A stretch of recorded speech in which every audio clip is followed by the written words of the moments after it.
Hey guys, it's all in fashion. Nidakomeze neza mwese aho muri amazina yanje ni Erika Carole nkaba ndabahaye karibu mwese mu kiganiro cacu n'umunsi rero tukaba tuza kwakira best stylist gumana natwe murabe ikiganiro n'usiza ko ari shushu. So on vous aime beaucoup, restez avec nous. Hello. Hello. Urashobora kwidondora abakunzi bacu? So ku mazina y'abavyeyi nitwa Irambona Keve nkaba naje kumenyekana ku izina ryitwa K-Mars stylist. K-Mars uraberewe. Merci. Jean kwambara neza muri wowe nikibikuzanira mu buzima bwawe kumva uberewe? Bo kwanza novuga ni ikintu ndi proud naco, ni ikintu yo ntagigiza ahubwo naje ntumva ko ndi à l'aise. Ego. Dusigurire gato akazi ukora abantu benshi hari abantu batazi icyo ukora navuze ko uri stylist nibiki ukora exactement ugerageje kudusigurira. So ni K-Mars novuga adandaza impuzu kandi nkungira nk'abantu kwambika abastar mu ma video mu ma show mu bintu bitandukanye.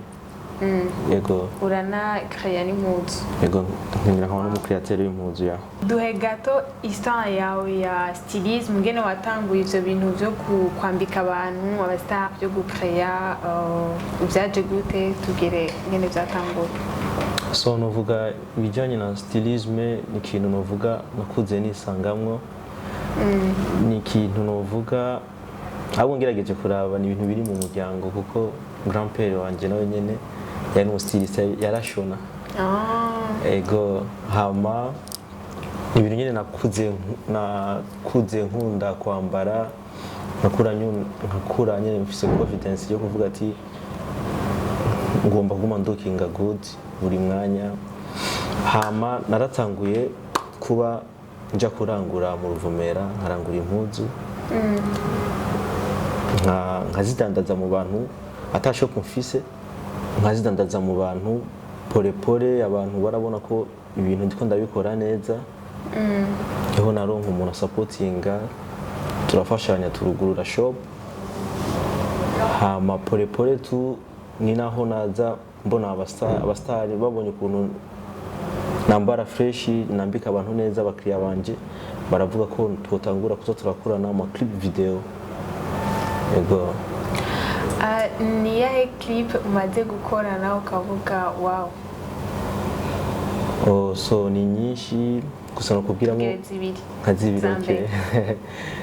Exactement nkijya ya yo remix ni clip nakoze ndumva kinjoheye bo ahubwo ziguma ziza nka zose hariho nijya ya Cam Cruiser ya Kidumu na Lolilo.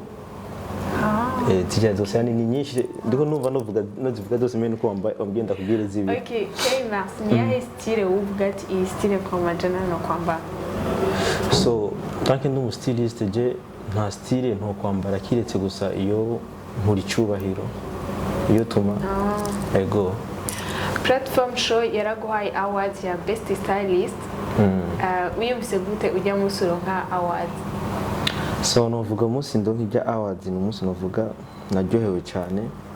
Ni umunsi novuga yuko nabona yuko kumbi ivyo nkora byose sintamba nirorera. Habari abantu bariko barabibona kandi novuga ndabashimirana cyane kuko novuga a partir y'umunsi munsi mpagwa ijya awards ku izina ryanje hari ciyongereye na clientele yari yongereye no kumenyekana kurondegwa n'ama media menshi. Novuga ko yagize ikikoze muri yeah oui. Muri 2018 igihe utangura akazi kawe ni yahe rêve wari ufise uno munsi washitseko? So natanguye ko navuze natanguye ndazidandaza tu nari mfise rêve yo kwambika abastar. Narayishitseko. Okay, ni yahe style ukunda ku mukobwa? Genre ukunda style umukobwa yambara style yavuze? So umukobwa twumve yambaye tu akabegwa mbona atakirenze aba ari sawa ntahene tu sana kandi nawe nyine ntifunge cyane abegwe tu abi class Okay, abe smart. umuntu aberewe kuri wewe aba yambaye gute? Deja uraberewe. Hanyuma wavuze ngo ntiyifunge ntiyirekure donc biri flou ni umuntu aba ashatse kwambara gute? So urumva burya nshobora kwambara ngo ushimishe bose siko yani cyo gituma biri hagati na hagati ntagize aho mpagaze gusa jewe urumva wambaye tu ndavuga ati uwo muntu yambaye neza canke yambaye nabi basi ntihajya basi nuvuga aba ubwambare buri hejuru mvuge gutyo. Okay, iki kintu ukunda cyane mu kazi kawe? Mbo ikintu nkunda mu kazi kanje ndakunda iyo abakiriya bariko baranshorera canke iyo ndiko ndambika umuntu avuga ati uyu muntu yambaye ide zanje ndumva binjoye kabisa. Nayahe ma sacrifice wagize kugira ngo n'umunsi ubugeze ngaha ko n'umunsi novuga ko ugeze ku ntambwe ishimishije ko wararonse awards urongera n'amamezi aguma kurondera nawe ma sacrifice wagize kugira ngo ushike kuri iyi ntambwe? So novuga kwanza abakora dukurikirana mu sacrifice niba cyumva ko umuntu ibyabimaze by'abantu ngo novuga wowe abaroga kuko je novuga ndi umuntu senga cyane ni Imana ibikora cyo ni cyambere kwanza ni Imana ibikora hama kanatsinda n'umwanya novuga umwanya mpora mfata nkimvira style nkareka ibindi byose nkareka kwimvira ibindi bintu nkimvira gusa style nayandi mahera nokoresheje nk'indi migambi yose nkayahereza muri fashion kubera ngo uvuga ati muri fashion ngume ntera imbere yagira umukiriya azakabura ikintu kuri je kuko nk'umukiriya je rimwe kabiri akaguma buri kintu ugira gatatu aradende kwiga kuza kukubaza kandi. Uvuze umwanya wawe ufata umwanya ungana gute kugira ngo wiyumvire nk'ubu par exemple kugira wambike nko muri clip bigufata umwanya ungana gute kugira ngo utore amateni abantu bambara? Okay, so novuga kuko ari abantu bibaza nko kwambara ati ushobora gufata ukuntu ukaca wambara gusa ndazi nk'umuntu azi ibintu cyo kwambara arazi yuko hari ikintu wobura istili kakibanire kubera uzi ico kintu meme ni sentire kavuga kwera mbuzi sentire yibara kanaka en fait wowe agatruc karakonta wi urumva hama mfise nka clip kenshi ndamara nk'ijoro ryose ugasanga ndyamye bwije cyane ndiko ndiyumvira tu ni nka equation urumva nkaguma mparura nkapanga ibihona ni sawa nkapanga urumva nkagenda ndarutanisha urumva ariko navuga ko ari sacrifice umwanya birantwara umwanya mwinshi n'umwanya kwanza umwanya mwinshi hama nkaca ndabishobozwa n'Imana Imana irampa mayide. Okay, nk'ubunye kemas yomara umwanya ari bloqué ahantu wo ushaka kuba bloqué nande umuntu wovuga ati uyu muntu ndakeneye ko tumarana uyu mwanya turi bloqué ahantu par exemple nko muri ascenseur ni wo ushaka kuba bloqué nande n'uhe muntu wumva wo ushaka kuba bloqué aho hantu? Mbaye bloqué novuga nokunda ko no bloqué n'umuntu twoyaga fashion siko hari nk'umu stylist nkunda cyane yitwa Gona Livia. Gona Livia muri Louis Vuitton nk'uyo ndumva kabisa mbaye bloqué tukayaga fashion ko ntoba ntakaje umwanya.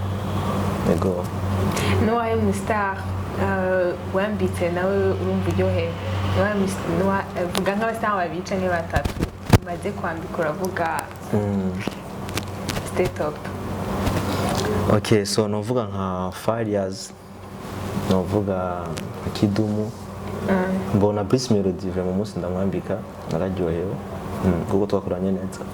Ugereranije bon akazi kawe nuvuga yuko nakazi nga mu Burundi abantu benshi babona yuko sinzi ntibabona yuko umenga harimwo kazoza kanini. Wowe ugereranije winjiza amahera angana gute ku kwezi? So novuga kwanza kuri abantu biyumviye ico kintu nuko kwanza ko bihenze kuko deja iki kintu je kuntu ndakibona ndavye ukuntu natanguye naho ngeze ndabona kwanza ko akanotsi karimo siko naho ntotomora neza avuga ati ngo ni nziza ya siko gusa amahera ni nziza si make kandi si menshi gusa ndavuga ko si no intashima ndahagijwe twizeye yuko uzoshika kure ukaba n'umumiliyoneri deja ndi umumiliyoneri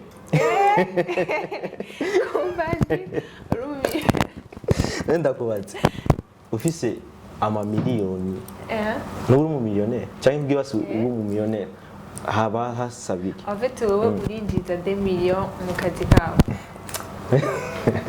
ayo make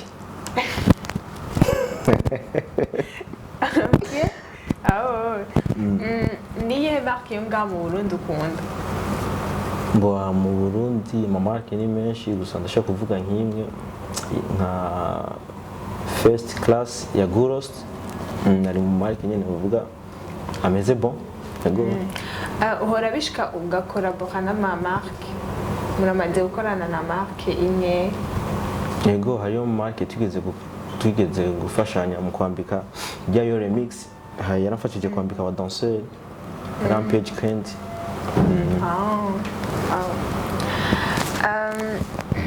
ni iki wabwira abajene benshi baba batinya kwilansa muri aka kazi kawe usanzwe ukora hariho benshi bavuga ati bijya bintu peut-être nta kazoza canke batabona iyo bija ni iki wababwira so nuvuga kwanza ni gushira ubwoba bakagira confidence muri bo bakabona ko ibi bintu uvyinjiyemo ukabikunda kiretse je ko je novuga ko ari impano yanje ari do yanje mba nkora mvuga ati ndi muri carrière yanje siko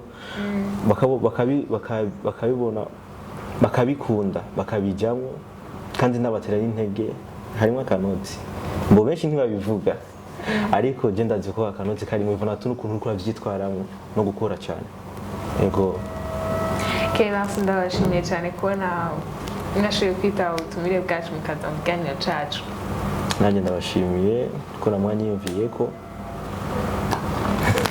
Yo guys, yari All in Fashion. N'oubliez pas de vous abonner, liker, commenter. On vous aime beaucoup.